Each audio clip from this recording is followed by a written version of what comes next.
Okay, Coach, you got two pretty substantially sized trophies next to you, Yeah. so congratulations on Thank that. you. But let's talk about the one on your right, our left, the tournament. Let's just recap a general opening statement on everything that happened. Yeah, it was a long week down in Corpus, 8 days away, and a lot of school missed, but it was worth it in the end. It's a difficult place to go play, wind, turf, everything, and obviously going in as the number one seed, everyone's kind of after you, and it's a big thought. We just have to go one game at a time. We didn't look at the end, and we spoke to our players. It's not the best team that wins; it's the team that performs the best for 90 minutes. So, and we have to hold on against UTRGB in the second half when we were in the wind and couldn't get out, and thankfully we caught the wind and scraped through against Northwestern State, and though it wasn't our best performance, but we still created a bunch of chances. But if we're going to win a game, I think you'd want to win it on that Jamie Bailey goal. Like, wow, it was unbelievable. So if you're going to win it anyway, I think you want to win a game like that. And then Sunday was one where we really probably felt of anyone we played this year. I think we wanted to play Commerce again.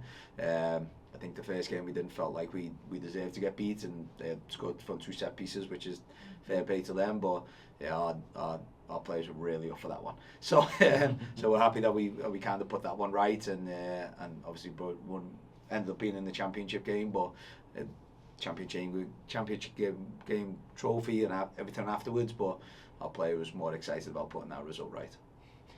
So when we talk about just the individual performances, you mentioned the Jamie Bailey moment, but then also her getting a tournament MVP, and then a whole long list of accolades. I mean, that comes when you win the whole thing. So just, were there any other smaller moments that you don't think anybody paid attention to that you feel like you need to highlight? Yeah, I think Sierra McClure needs to be highlighted. She was phenomenal, especially coming in as a freshman. She was a little bit nervous in the first game, and we had a conversation afterwards. And then for the semi-final game and the final game, she was fantastic. So I felt like she wasn't honoured in the regular season, and then she wasn't honoured in the tournaments, which is fine. But we appreciate her and everything she's done. She's someone that definitely needs to be honoured. I mean, she's started 11 games right now, 11 games, and conceded 2 goals, I think, 2 or 3, conceded 3 goals in 11 games, which is outstanding as a freshman. So she's definitely someone that deserves to be honoured, no doubt. And then you got the sisters. Go ahead.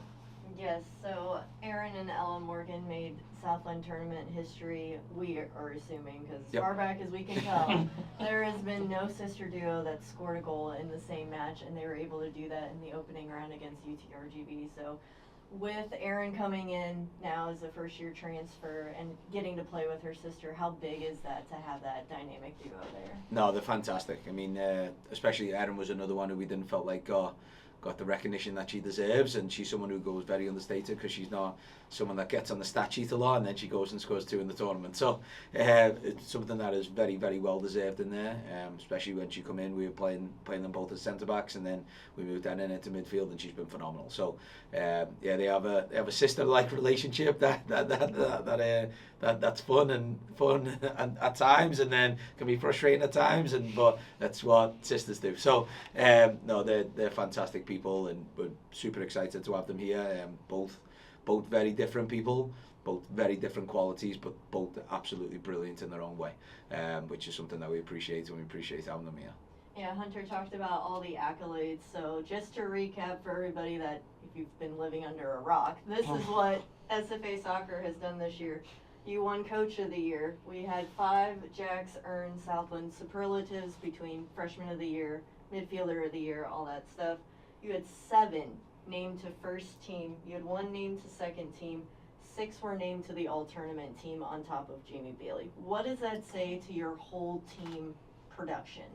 Yeah, it doesn't happen very often. It doesn't happen very often. It's something that, I mean, they deserve. I mean, they absolutely deserve the way that they've played and worked hard and took on board of what we wanted them to do. And I think it also says a lot about the style of play that we play as well. That we want to bring good players in and let them be creative, and we don't want to coach the creativity out of them, and we allow them to make decisions for themselves in the final third as long as they go and make positive mistakes. And if they make positive mistakes and they lose the ball, and as long as they go and try and get it back, that's all we care about. But I think having them as really good players, but ultimately really good people, and work super, super hard and proud of what they do is speaks for themselves, and they deserve every single one of those awards. Yeah, and on top of that, nationally, you have the second highest goal differential only to Arkansas, and it's by 1 goal. You have the third lowest goals against average in the nation, the third highest scoring offense in the nation, and the third most goals in the nation. Like you said, it's that style of play, and we've seen it all year, that offensive pressure that beats down opposing defenses.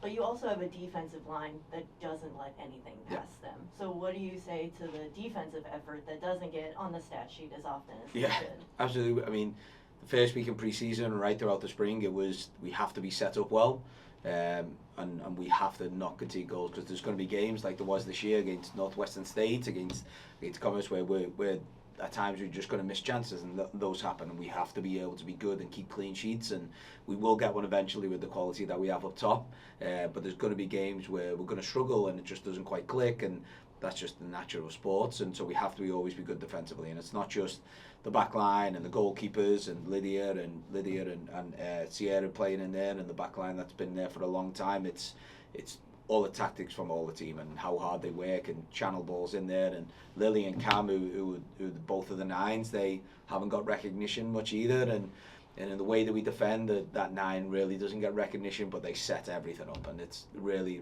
a role that's understated and doesn't get much claim at times in our style of play. But they do. Our whole team does a fantastic job, especially keeping clean sheets is something that we're proud of, and I think it was 13 clean sheets this year or something like that, which is incredible. So we're really proud to keep clean sheets, and then obviously proud to score goals as well.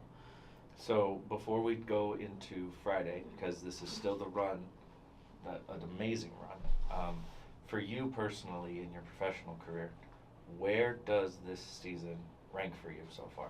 Yeah, it's kind of up there.